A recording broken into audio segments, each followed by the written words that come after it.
misalnya kita udah ngomong hidup dan tumbuh tadi ya, Pak Dedi tadi udah menyampaikan kalau kita pertama kali harus punya tujuan. Nah kini kita cerita kalau udah punya tujuannya tadi, jadi, mau ngapain lagi? Salah satunya nih, gitu ya. Untuk mencapai tujuannya itu dia nabung. Tadi udah nabung 500.000 per bulan.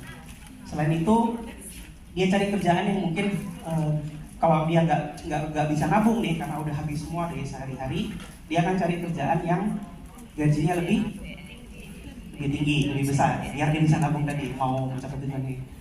Yang kedua tadi ada sempat bilang ngurangin pengeluaran, berhemat gitu kan. Iya tadi, saya butuh tadi 10 juta buat online, berarti saya harus nabung gitu kan. Hemat deh, kurangin deh, tadinya suka makan bakso jadinya makan cilok. Itu ya harganya sama aja tuh ya. Gitu ya. Jadi ya dikurangi lah gitu ya. Maksudnya tadi suka jajan ya, dikurangi jajannya gitu ya. Intinya dia pengen nabung, dia mau cari jajannya. Terus yang keempat, cari pinjaman. Ada yang cari pinjaman? Di Hong Kong? Jangan, bukannya ya itu nanti ada ceritanya. Salah satunya itu ada kalau cari pinjaman, kalau bisa sih intinya silakan cari pinjaman, tapi nanti ada. Terus yang terakhir investasi gitu ya. Anak saya 10 tahun lagi mau masuk kuliah nih, butuh 50 juta untuk kuliahnya. Kira-kira saya harus ngapain sih? Yang paling optimal selain kalau nabung kayaknya berat nih kan. Saya bisa nabung nih 500.000 per bulan, tapi kayaknya kalau nabung terus kurang nih. Kenapa saya bilang kurang? The next one. Ada yang pernah beli Indomie? Pernah beli satu kardus? Sekarang harganya satu kardus berapa? 118.000, 110 tergantung daerahnya kadang-kadang gitu ya. Kira-kira 105.000 ya di sini. Gitu ya, 105.000. Itu pas tahun 2024 ya dilihatnya. 10 tahun yang lalu berapa tahu nggak? 45. Gitu ya. Kalau di sini 2015 70.000, 2002 30.000. Buat beli satu bungkus Indomie yang beratnya sama, jumlahnya sama, 40 satu dus. Kalau kita punya uang 100.000, pas tahun 2002 bisa beli berapa dus Indomie? 3 dus, ya, masih ada sisa. Di tahun 2024 kebeli nggak satu? Kebeli satu, tambah 5.000, kan uangnya 100.000 gitu kan ya. Kalau kita nabung di 2002, nabung ya, ini anggapnya tabungan di celengan. Ya jadi uang 100.000 itu tulisannya 100.000 aja, nggak mungkin berubah jadi 200.000 gitu kan ya.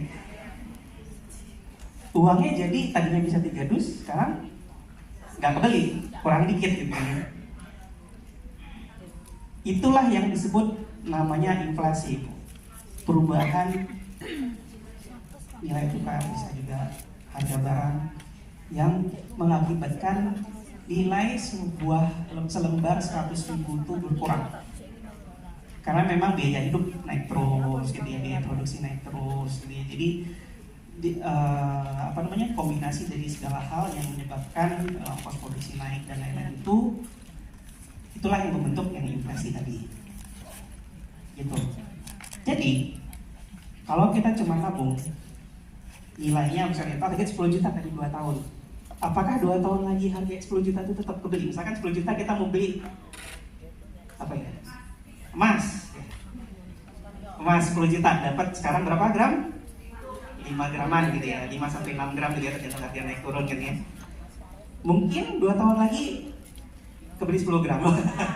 Ya mungkin ya, tapi bisa jadi, mungkin kalau harga emas turun bisa aja sebenarnya, tapi harga emas cenderung naik, mungkin jadinya cuma 4 gram gitu ya. Itu salah satunya. Nggak cuma ini, gambar Indomie itu bisa diganti-ganti. Mau Indomie, mau apa? Telur, apalagi ikan asin, beras, ya. Ada yang tetap nggak? 9 semua naik ya. Mungkin yang pernah di Hongkong lama gitu. Kayaknya mereka dengar cerita dari teman-teman waktu itu pulang ke Indonesia, sekarang semua mahal ya. Dulu beli ya, anggapnya Indomie lah, Indomie kayaknya sebungkus 5.000, sekarang udah 8.000 gitu. Emang terakhir pulang kapan, Mbak? Nanyanya gitu kan. Ternyata dia baru pulang, terakhir pulang 8 tahun yang lalu. Oh ya wajar, Mbak. Gitu, mungkin di next Mas. Nah, bagaimana kita menyikapi hal itu gitu kan ya? Apa sih yang harus kita lakukan? Yang paling penting yang harus kita lakukan adalah mengelola keuangan kita. Keuangan itu yang finansial juga. Ya. Apa sih yang harus dikelola? Yang pertama tadi yang sudah disebutkan di awal tadi oleh Pak Dedi, apa tujuan kita? Ya, jadi ini sebenarnya nyambung materinya. Ya, goalsnya kita apa? Kita rencanakan itu untuk yang aksinya. Gitu. Pertama tuh bedakan kebutuhan sama keinginan. Tadi saya udah sempat cerita sedikit di depan. Apa sih yang wajib kita keluarin? Apa sih yang keinginan? Dan kalau jajan itu adalah keinginan. Kalau makan itu adalah kebutuhan. Ya. Setelah itu lakukan priorisasi. Mana sih sebenarnya harus kita keluarkan? Ya, bukan kebutuhan ya. Dari keinginan pun ada yang bisa kita priorisasi. Contoh, misalkan tadi saya bilang hari Minggu mau keluar jalan ke Makau sama kemana? Disneyland. Kok mahalan Disneyland contohnya? Ya ke Makau juga gitu ya. Jadi ya gitu. Kalau ke Makau sama Disneyland mungkin sama ya, kurang lebih ya. Jatuhnya di sana karena Disneyland juga pasti makannya mahal. Ya, jalan-jalan ke Makau sama jalan-jalan ke Saikum dah gitu ya. Nah, itu beda nggak? Nah itu, jadi bisa prioritasin. Atau kalau memang lagi butuh banget, jalan-jalan nggak usah deh, udahlah. Ayo kita kumpul semua masuk ke Pokja Mandiri misalnya gitu ya. Belajar aja toh, bisa sambil menghemat, bisa sambil dapat ilmu, bisa sambil refreshing juga, ketemu sama teman-teman gitu ya. Ngaca-ngaca aja gitu ya. Intinya dari semua itu coba bijak, coba dilihat lagi apa sih sebenarnya kita keluarin uangnya. Ya. Kunci di sini adalah mencatat apa yang kita keluarin, apa yang kita butuhkan setiap hari itu dicatat dulu. Coba deh, ada yang pernah nyatat nggak? Saya yakin ada. Setiap tahun, keluar, setiap jajan semuanya ada, gitu kan ya. Pasti ada beberapa yang melakukan hal tersebut. Itu adalah kuncinya. Malas nggak nyatet? Bener nih nggak? Saya malas. Saya aja nggak pernah loh. Gak ada kerjaan begitu. Jadi harus catat ya. Bagus, nggak apa-apa. Itu adalah hal yang bagus. Catat dulu itu di langkah satu itu yang perlu untuk dilakukan adalah mencatatkannya. Biar kita tahu dulu sebenarnya apa sih yang kita keluarin dari uang kita tadi. Gitu ya. Setelah kita tahu, langkah kedua adalah siapin dana darurat. Bu, ada yang yakin nggak besok tahu-tahu kerja? Yakin? Nggak yakin ya? Apapun itulah alasannya, tahu-tahu ya minta-minta ada sesuatu yang kita ternyata tetap majikannya gak ada lagi, misalnya gitu ya, kita harus cari mungkin kita jadi nggak digaji sama 1 bulan depan mungkin ya. Fungsi dari dana darurat itu adalah saat kita tidak memiliki pemasukan lain, ya, tidak ada dana uang masuk, kita bisa bertahan berapa lama. Kalau teori yang yang normal sih, kalau single 3 bulan. Yang single siapa? single tanda kutip pada. Ya lah, single itu biasanya 3 bulan gitu ya. Kalau sudah berkeluarga bisa jadi musiman 6 bulan gitu ya. Biasanya kalau punya keluarga 6 bulan, kalau sudah punya anak, apalagi anaknya ada banyak, 3 gitu misalkan ya, itu biasanya 12 bulan gitu ya. Itu persiapan kita kalau ada apa itu yang nomor satu harus disiapkan. Ya, kalau memang nggak nyampe 12 bulan, tadi karena saya punya ada 3 pak, saya nggak sanggup 12 bulan nggak apa-apa. 3 bulan inilah yang menurut saya yang paling siapin 3 bulan ke depan. Berapa sih? Tadi kan kita udah analisa di awal ya, udah tahu kita pengeluaran misalkan tadi 5 juta sebulan. Oh, kalau saya sebulan 5 juta saya bisa hidup. Berarti saya minimal butuh 15 juta. Ya. Kalau ada apa-apa harus pulang ataupun apa itu selama 3 bulan, ibu bisa berusaha. Nah, tadi ada contoh bagus tadi ada cerita sisa tinggal 7-8 juta kemudian berusaha gitu kan ya, enggak ini. Nah itu dana daruratnya. Ternyata dia punya, udah punya dana darurat, walaupun mungkin belum tentu cukup gitu kan. Tapi punya waktu untuk mulai lagi. Mungkin kalau gitu saya darurat nih, kebetulan lagi di Indonesia, saya mau ke Hong Kong lagi, saya punya waktu mulai lagi. Itu dana darurat, oke? Tempatkan pada instrumen yang liquid dan aman. Itu liquid dan aman maksudnya apa? Ada yang tahu nggak? Yang bisa diambil kapan aja. Yes, benar. Itu artinya apa? Uang cash, taruhnya di tabungan atau taruh di deposito lah minimal ya. Deposito itu masih liquid hitungannya. Iya. Ya bisa diambil kapan saja, kapan kita butuh. Ya. Betul sekali. Jangan taruh di Dompet pak. saham masih liquid sedikit tuh. Jangan taruh di, misalkan punya uang banyak taruh di rumah gitu kan ya. Iya. Bapak pental pak. Beli rumah gitu kan ya, ahli liquid. Begitu gak ada apa-apa, rumahnya mau dijual, gak ada yang mau beli dulu karena ya, ujung-ujungnya dijual murah banget. Ya, biar cepet-cepet cair. Itu kesalahannya. Kalau punya uang nabung bukan di aset yang nggak bergerak itu tadi, rumah, sawah dan lain-lain gitu ya, atau mobil. Nah itu ya, itu mudah diakses, berarti taruh di tabungan sih. Tabungnya di sedikit aja, yang penting di tabungan. Selesai terakhir lagi nomor 3. Karena tentu aja tadi kan kita cerita dengan kebutuhan itu macam-macam. Mungkin beberapa dari ibu punya kebutuhan lain, butuh untuk berhutang, ya. Tapi kalau tips dan berhutang tadi balik lagi, ingin sama kebutuhan itu harus disebutkan. Apakah memang betul-betul butuh? Apakah ini untuk utang yang produktif? Ya, produktif itu menghasilkan. Contoh kayak tadi yang mencari kur gitu ya. Kalau kur memang dibuat untuk usaha itu adalah produktif, menghasilkan sesuatu untuk bayarnya. Kalau konsumtif apa contohnya? Kebutuhan hidup. Beli kendaraan relatif ya, karena kalau kendaraannya dipakai untuk misalkan kebutuhan toko gitu ya, untuk stok, perlu mobil, nggak apa-apa. Perlu misalkan nanti buka tiki gitu ya, punya kendaraan motor untuk pick up servisnya itu produktif. Oke, contoh misalkan beli tas lucu.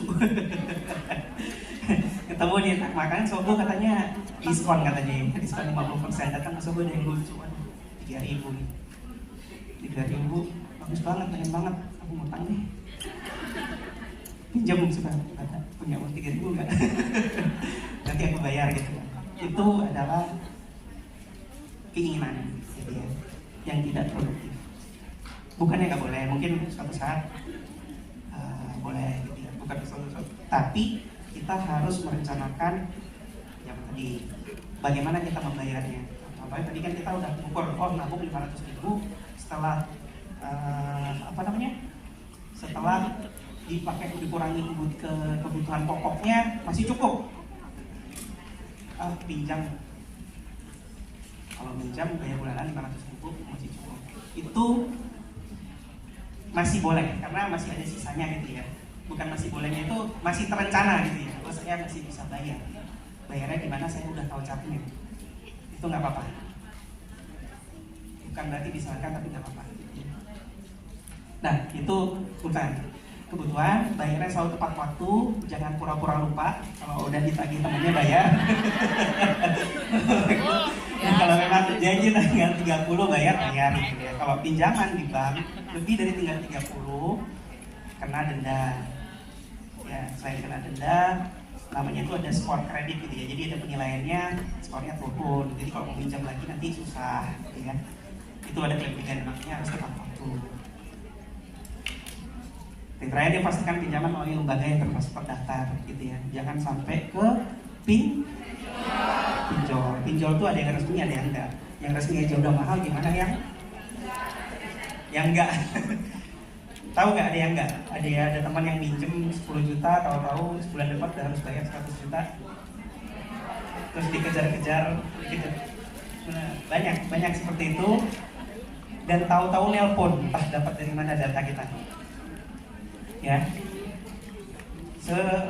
seberat-berat emang dia tuh menargetkan kebutuhan orang. Kadang-kadang ada yang kepepet mau aja. Saya juga pasti situasi teman-teman semua ada yang beda-beda. Suatu saat ada kebutuhan yang terlalu mendesak gitu kan ya, dan tidak ada sumber lain. At least kalau sampai pada tahap itu carilah data dari OIC OJK ya. Kalau bisa jangan. Next. Nomor 4 ya, setelah kita menghindari pinjaman, kenapa pinjaman itu mengurangi cash flow, mengurangi uang tadi. Tadi kita punya sisa misalkan ya, tadi udah nabung 500.000, kemudian ada kebutuhan misalkan masih 5 juta, berarti ada sisa 4 juta gitu ya. 4 juta itu bisa kita tabung, bisa kita apain. Karena minjam kita jadi harus bayar cicilan, jadinya nggak nabung gitu ya. Itu. Nah, sebelum mulai investasi, yang perlu dilihat apa sih investasi itu. Yang perlu saya tahu adalah kita harus memahami apa yang kita lihat, apa yang mau kita masukin. Ya, sebelum memasukin. Caranya untuk mengetahui itu adalah kenal dulu sama kitanya. Bu mikir gak? Kalau punya 1 juta, terus besok nilainya tinggal 100.000, ada yang mau nggak? Kalau besok punya 1 juta, besok sisa 500.000, ada yang mau nggak? Tapi minggu depan jadi 10 juta. Oh. Tadi nggak mau katanya, terus sekarang mau. Nah, tapinya itu muncul selalu belakangan, ya. Kita nggak tahu. Itulah yang namanya investasi. Kita nggak tahu itu jadinya berapa nanti. Nah, itu yang perlu kita tahu. Rasain dulu nih, karena investasi itu beda-beda. Ada yang naik turun yang cepat, ada yang pelan, ada yang cenderung naik terus, ada yang cenderung pelan naiknya. Itu yang kita tahu. Makanya yang pertama kali dilihat tadi, yang pertama tanya tadi 1 juta, saya kok kurang jadi 100.000, kuat nggak ya? Gak ada yang mau. 500.000 kuat nggak ya? Gak ada yang mau. 800.000, kayaknya 200.000 masih bisa nih, nggak apa-apa lah. Nah itu cara kita ngukur itu tadi itu profil risiko. Ya, kalau 200.000 nggak apa-apa. Oh berarti kalau 200.000 saya carinya yang aman-aman aja gitu. Apalagi kalau mikirnya nggak mau, pokoknya mau naik terus. Ya, mau naik terus ya. Oh berarti saya nggak mau punya risiko, maunya disimpan aja tabungan ini. Ya, mengenali itu ya. Jadi membentuk pola pikir kita untuk latihan mengenal diri kita sendiri. Itu yang disebut dengan smart investasi. Kita harus pintar. Apakah itu smart investasi? Terus kalau di sini ada katanya investasi duluan, konsumsi kemudian. Itu ini balik lagi ke prinsip tabung tadi kan, sisi sama sisa. Tapi kalau saya tadi sisinya udah, tabungnya udah, tinggal sisanya gitu. Jika tadi di kebutuhan pokoknya udah, sisanya mau diapain? Sisihkan lagi. Ya tadi kan kalau cerita tadi nabung 500.000, 4,5 juta untuk kebutuhan hidup. 5 juta ya, 5 juta kebutuhan hidup, terus sisa 4,5 juta. Pas itu bicaranya diapain? Jadi 4,5 juta ini kita bisa bagi, oh budget aku mau masukin investasi. Ya, biar tadi yang kata Pak Daru 100.000 nanti 10 tahun lagi udah berkurang nih, nggak beli nih Indomie.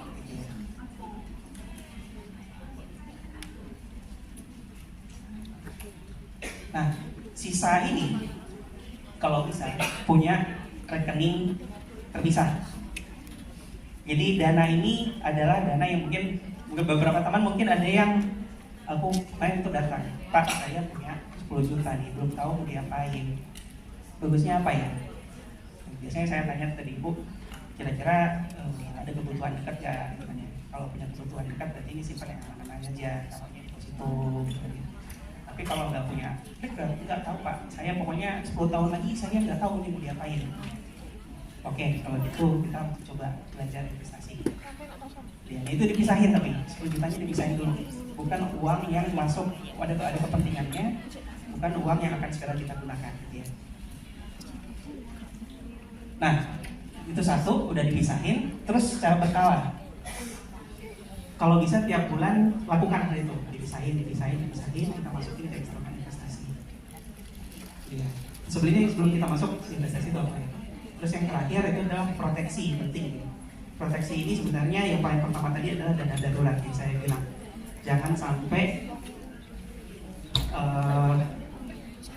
kita nggak punya penghasilan gara-gara investasi, gitu ya.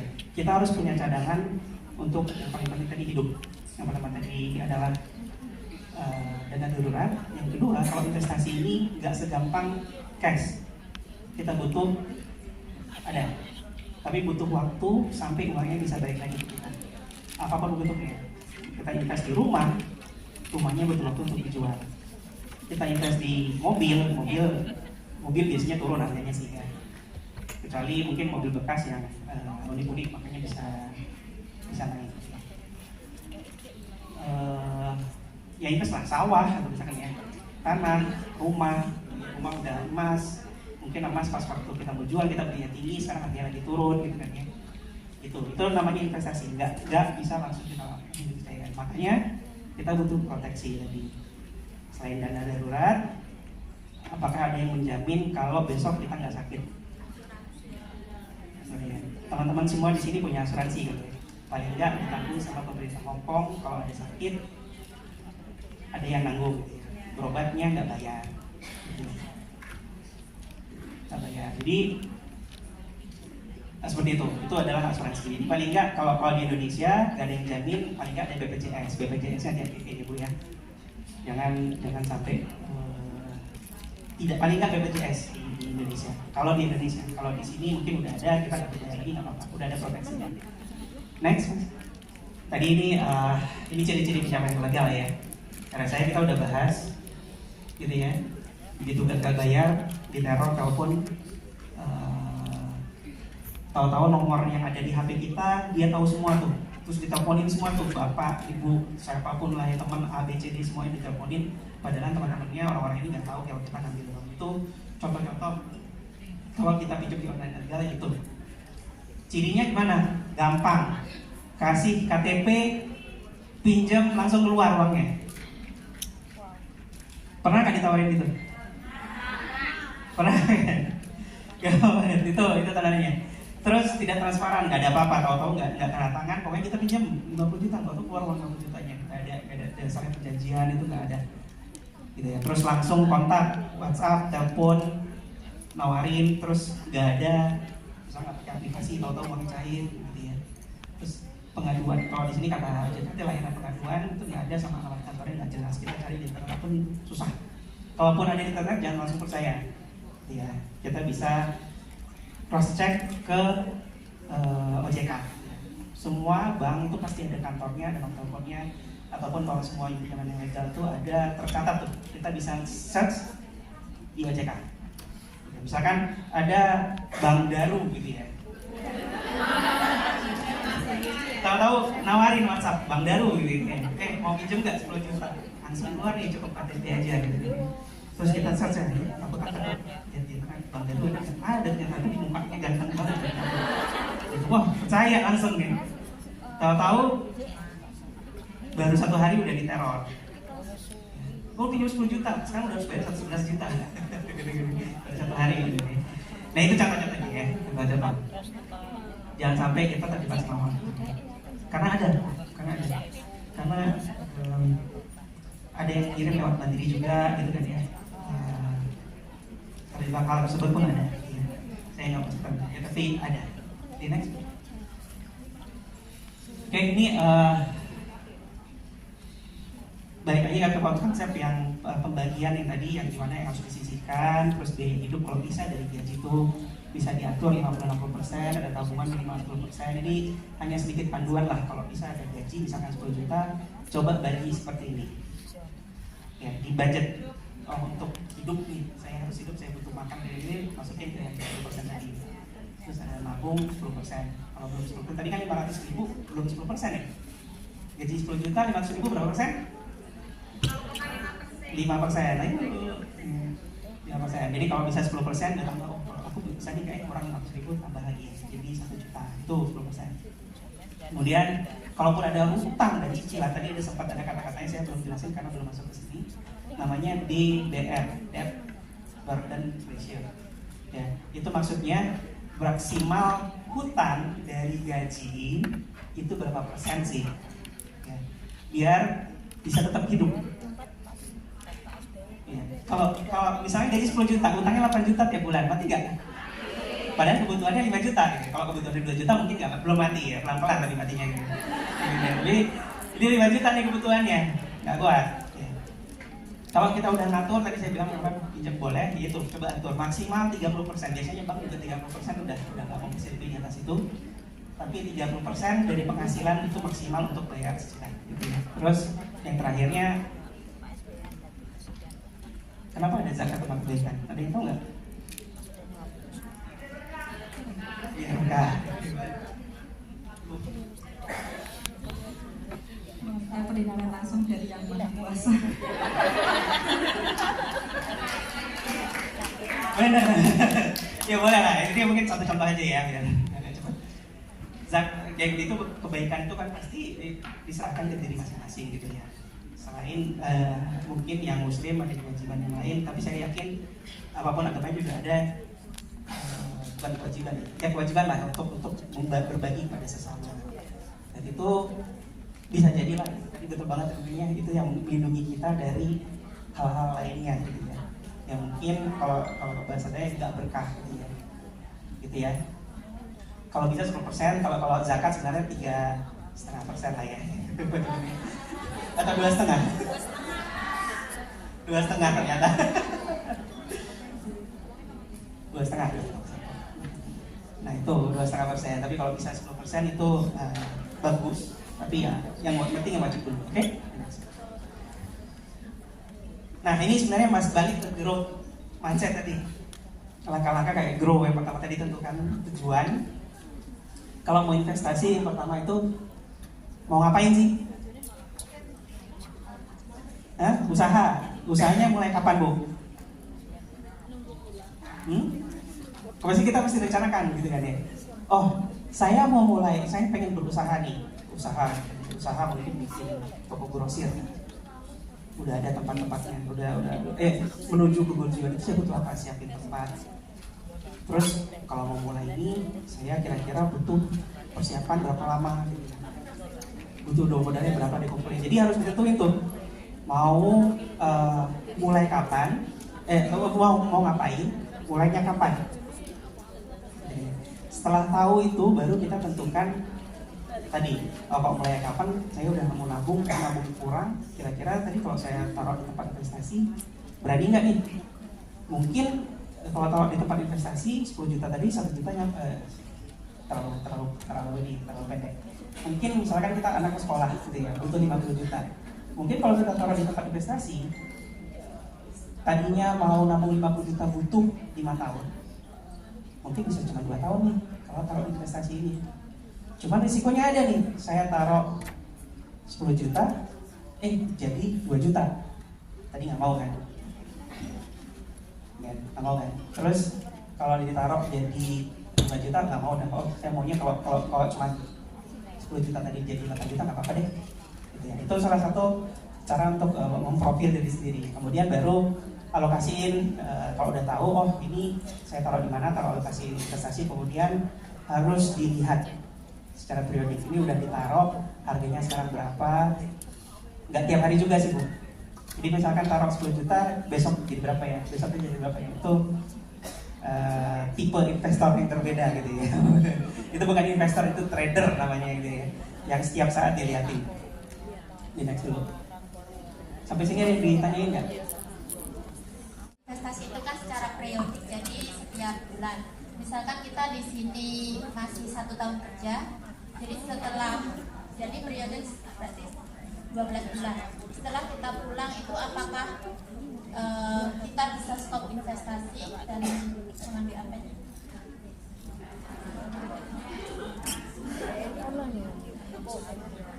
Jawabannya lebih ke tergantung investasinya di mana.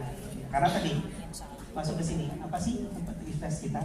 Ada beberapa macam sebenarnya. Ada dua, kalau di sini bagi dua. Yang pertama aset fisik, itu bisa ke properti, bisa bisnis, logam mulia, trading, atau mungkin kalau udah orang kaya banget itu kan biasanya beli lukisan gitu. Itu investasi juga Bu, ya punya lukisan Leonardo da Vinci gitu. Itu mungkin dibawa ke Italia, ada yang beli mungkin harganya udah triliunan gitu. Kalau mana tahu nemu di Indonesia itu bisa ada visi asli. Itu bisa jadi invest. Kelebihannya ada barangnya. Kalau rumah bisa ditinggalin atau disewain menghasilkan yang lain gitu kan ya.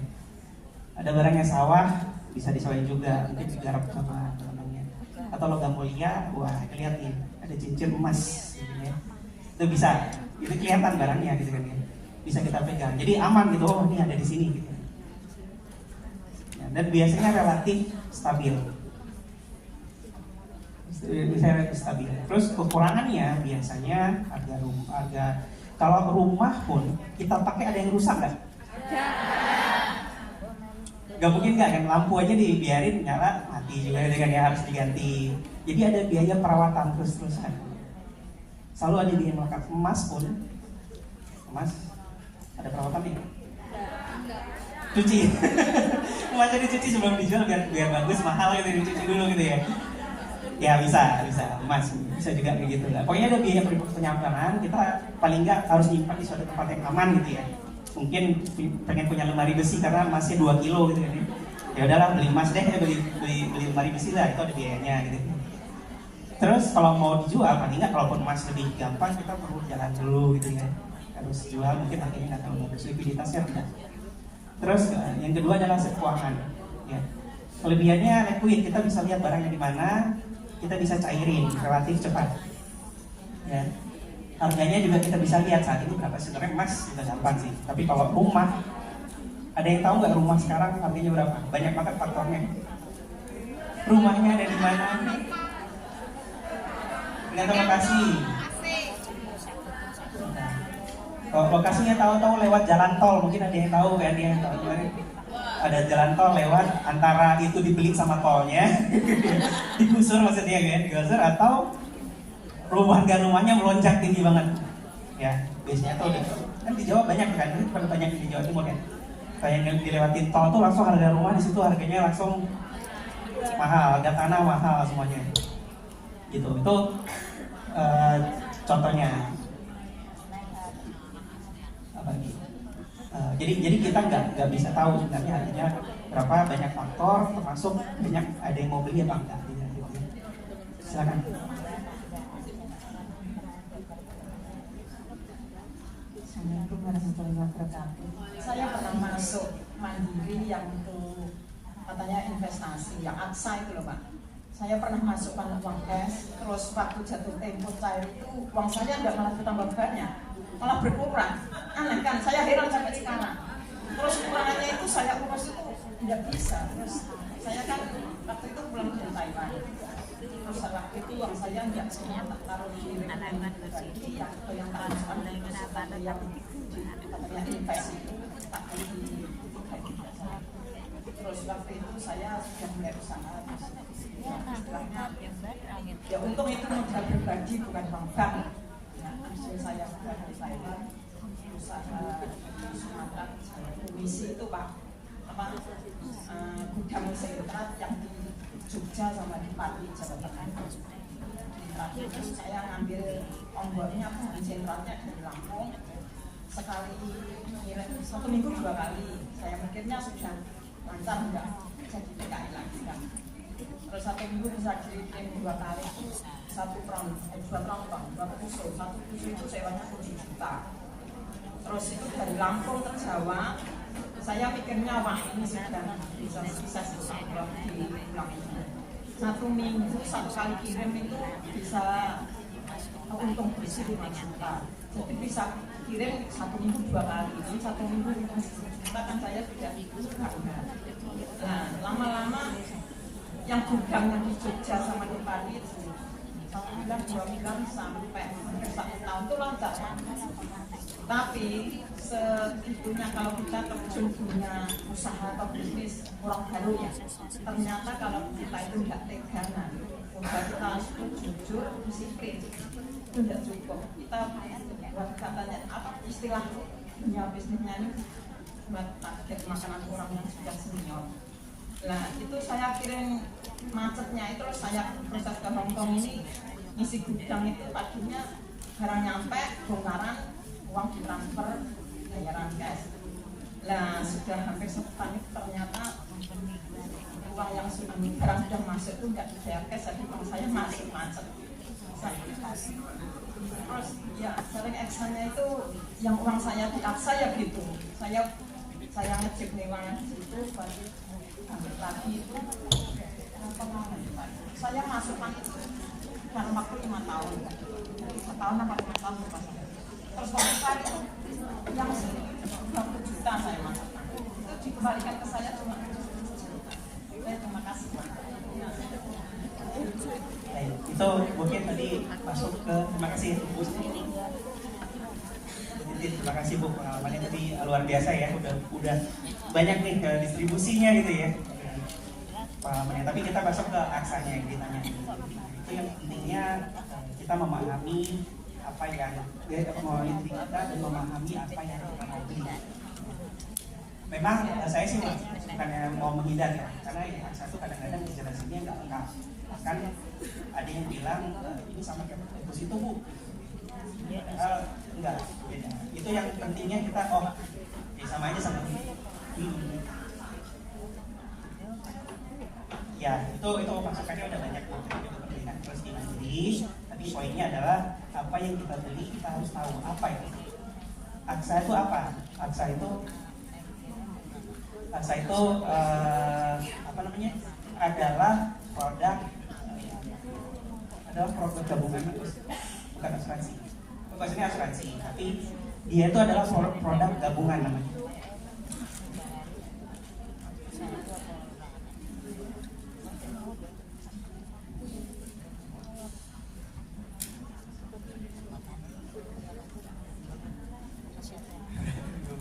Nama istilahnya ada, tapi intinya gabungan. Dijual dan menjadi satu produk. Intinya di aksa itu ada 2, satu asuransi, satu investasi. Jadi kalau Bu Udin tadi bilang 20 juta, sebenarnya di 20 juta itu ada yang masuk ke asuransi, ada yang masuk ke investasi. Pertanyaannya adalah apakah kita tahu yang masuk ke asuransi itu berapa? Manfaatnya apa? Tadi saya kan udah bilang tadi sebenarnya asuransi itu sebenarnya bermanfaat buat kita, tapi manfaatnya apa dulu? Kita harus tahu. Jadi ya, karena kita nggak tahu kadang-kadang kita tahu 20 juta, kita ternyata di settingnya itu asuransinya 10 juta. Ini contoh ya, saya nggak tahu kasus seperti apa itu. Terus investasi 10 juta. Nah, asuransi itu kalau bayar premi udah hilang. Namanya asuransi. Kalau kejadian misalkan asuransi itu asuransi sakit ya, tahu-tahu kita bayar 10 juta, tahu-tahu tahun depan sakit, kita klaim biaya sakitnya 20 juta, untung nggak? Karena dibayarin sama asuransinya, padahal kita bayar 10 juta, untung ya. Tapi kalau nggak sakit, itu hilang ya Pak Agus. Tapi itu namanya proteksi, biaya proteksi 10 juta. Nah kita balik ke investasinya Bu. Ternyata investasinya 10 juta, ternyata ya. Baliknya 17 juta. Jadi sebenarnya investasinya berkembang nggak? Berkembang. Ya, sebenarnya ya. Apakah yang sisanya itu bisa dibalikin? Biasanya enggak, karena itu jatuhnya ke sudah bayar asuransi, kan intinya ke tangan.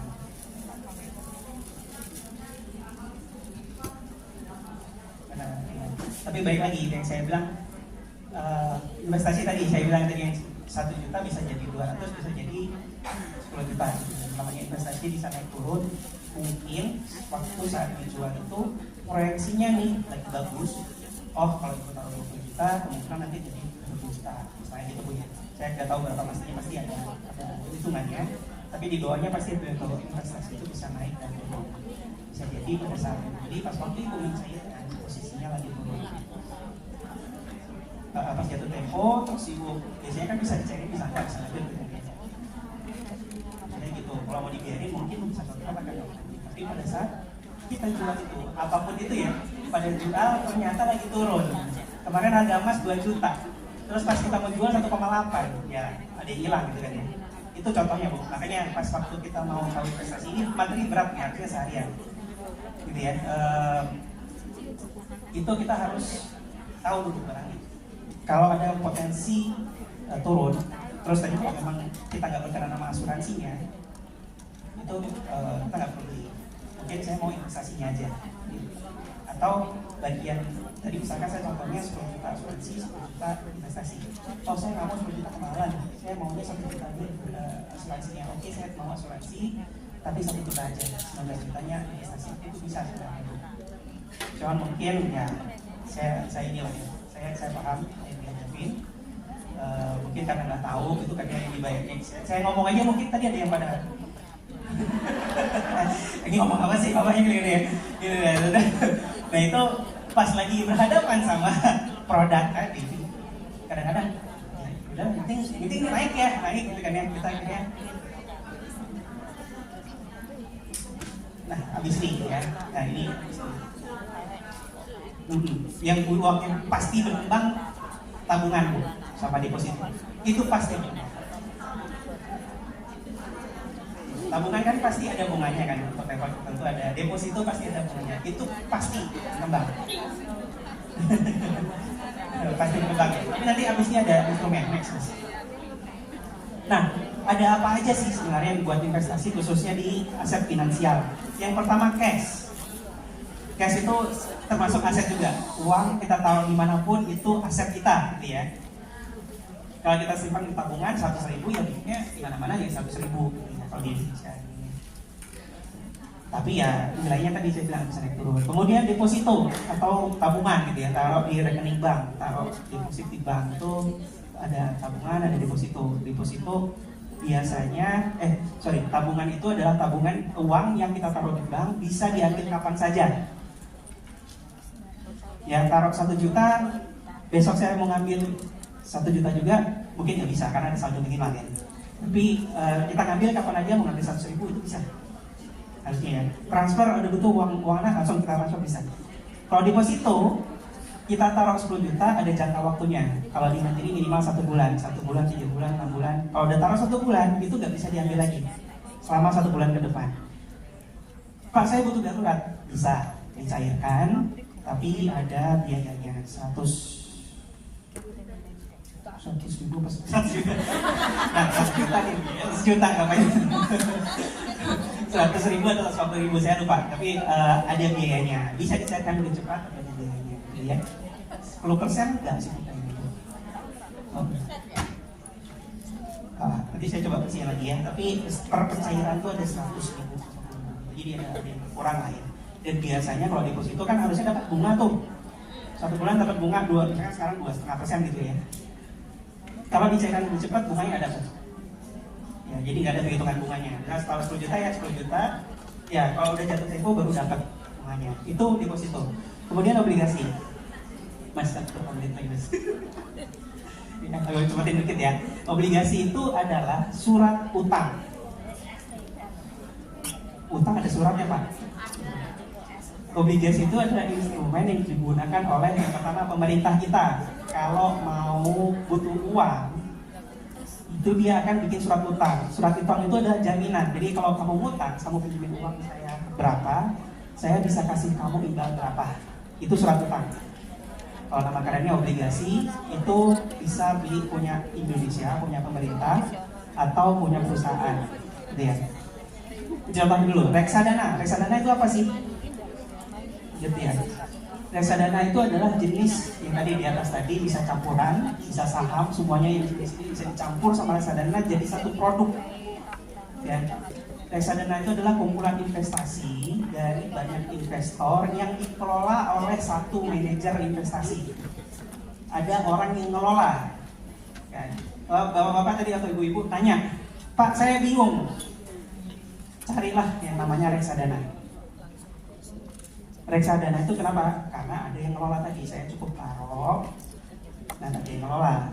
Oh ya, ada yang ngelola, dia pasti klaimnya mendapatkan keuntungan, apapun itu ya, karena investasi itu. Tapi reksadana itu ada macam-macamnya. Next nanti ya.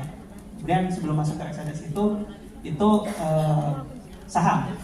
Saham itu adalah bukti kepemilikan. Contoh kalau ada orang beli saham Mandiri berapa sekarang tahu nggak? Ada satu lembar saham Mandiri 5.450. Nggak tahu ya, segitu ya. Terakhir kali ngecek kita itu. Ya, jadi satu lembar saham berarti saya punya saham Mandiri satu lembar. Jadi cuma 5.000-an. Tapi kalau mau beli saham itu minimal 100. Satu lot namanya. 100 lembar saham. Jadi kalau harga saham Mandiri 5.000, berarti kalau mau punya saham Mandiri harus beli satu lot atau 500.000. Nah, itu minimal kalau mau punya saham Mandiri. Tuh, itu adalah surat ya. Itu punya kepemilikan biasanya juga kalau perusahaannya bagus, dia sudah membagikan keuntungan. Namanya dividen. Pernah dengar namanya dividen? Nah, Kalau ada yang pernah invest pasti harusnya, Mandiri ngeluarin dividen nih kemarin berapa? 80 triliun. Keuntungannya nggak nyampe segitu nggak kan? Jadi pokoknya besar banget basinya gitu ya. Nah itu seorang yang punya pemilikan saham tadi bisa dapat bagian. Kalau Mandiri kemarin per lembar itu dikasih 450. Jadi punya 5.000, satu saham 5.000 dapat 450, hampir 10% per tahun. Per tahunnya dividen cuma dikasih 1 tahun sekali biasanya. Tapi kalau dividen itu kalau perusahaannya lagi rugi, dia bagi nggak? Enggak, karena nggak ada yang dibagi. Yang dibagi itu adalah keuntungannya, ya Pak ya. Keuntungannya, makanya bisa dapat dividen. Nah, itu satu. Yang terakhir kripto, nggak usah, jangan dulu. Ini aja mungkin udah mau apa sih Bapak ini? Kayak kripto aja ini, kripto lagi. Ya, di next aja, kriptonya kita lewatin. Tapi yang penting tahu ada yang kalau makan ada kripto, ada instrumen investasi yang namanya kripto ya. Oke, gimana caranya melakukan investasinya di Livin tadi kan? Di Livin itu sudah ada fitur investasi. Ada yang punya Livin boleh dibuka, coba lihat salah satu pilihannya. Ya. Ada investasi. Kalau mau buka lihat sekarang, kalau lihat nanti nggak apa-apa, lihat depan dulu. Ya, di Livin itu apa namanya sudah mudah. Kenapa? Mandiri sekarang sudah mengadopsi apa yang diajarin Pak Dedi tadi. Hidup dan berkembang. Bahasa Inggrisnya hidup tuh living, berkembang, growing. Ya. Grow tuh kembang, growing berkembang. Gitu ya. Apa namanya? Itulah 2 produk dan Mandiri yang sekarang kita teman-teman bisa pakai. Yang pertama ini living buat nabung. Kita mau hidup ya, kita butuh hidup, pasti butuh keperluan. Butuh transfer, bisa semua fiturnya ada, Livin. Tapi kalau mau investasi, berarti kita mau tumbuh, maunya uang kita taruh di bank tumbuh. Makanya nama produknya di Mandiri namanya Growing. Bisa dilihat di apa namanya Growing. Nggak perlu download karena udah ada di Livin. Tapi kalau mau aktif masuk bisa download juga. Nama programnya Growing by Mandiri. Jadi Livin dan Growing ya, hidup dan berkembang. Nah kalau di Livin itu ada fitur investasi. Caranya bisa diklik di investasi sini atau masuk ke produk Anda, itu ada fitur, ada tab investasi bisa masuk. Tampilannya ini, di tengah. Gitu ya, ada langsung kelihatan, kamu punya obligasi berapa, punya saham berapa, tadi udah tahu kan? Ada bisa jawab tadi obligasi apaan? surat utang negara. Surat utang, itu dapat panitia kamu. Masih ya, ini surat utang, bener ya, surat utang, terus saham Saham kepemilikan perusahaan. apa? Kepemilikan aset perusahaan ya, bukti kepemilikan aset perusahaan. Ibu panitia bukan. Ya Allah. Betul, jadi bisa dibeli di living, ada obligasi dan saham. Nah, selain itu juga bisa beli reksadana, gitu ya. Kalau ada yang sudah punya living silahkan buka. Bisa dibeli langsung apa enggak? Bisa. Ada yang udah pernah beli? Ada yang pernah coba? Nah, tuh punya udah pernah. Kira-kira sebelum mulai beli harus ngapain, Bu?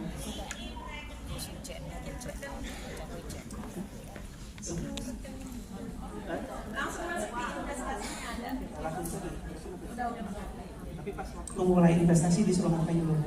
Suruh itu baca dulu ketentuannya, kan ada ketentuannya itu, baca dulu sebelumnya lalu klik, lalu langsung Dimintain NPWP dong? enggak. Enggak ya?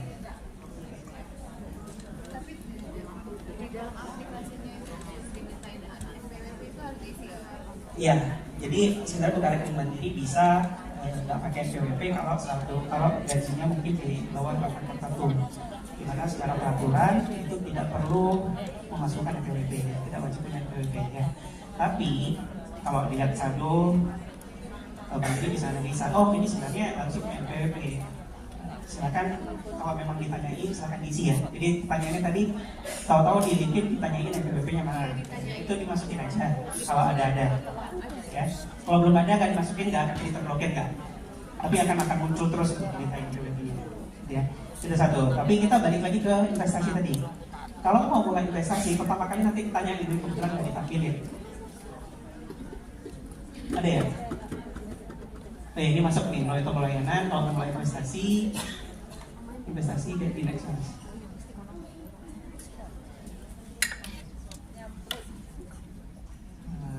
Di next nih. Udah ya. Intinya pas waktu memulai itu dia kan seperti mendaftar dulu, mendaftar menjadi sebagai salah satu investor di Indonesia. Ya, jadi memang sesuai peraturan dari investasi itu saya lupa namanya, tapi kita harus daftar, nanti akan mendapatkan namanya itu nomor SID ya, nomor investor Indonesia gitu ya, identitas Indonesia. Dan itu yang harus dilakukan. Jadi biasanya kalau suatu waktu kadang-kadang cuma ditanyain biasanya kalau di sini dulu pernah buka mandiri terus sekarang nggak bisa, itu karena rekeningnya buka pakai paspor. Ada yang pernah buka pakai paspor nggak dulu? Sampai sekarang udah diupdate belum?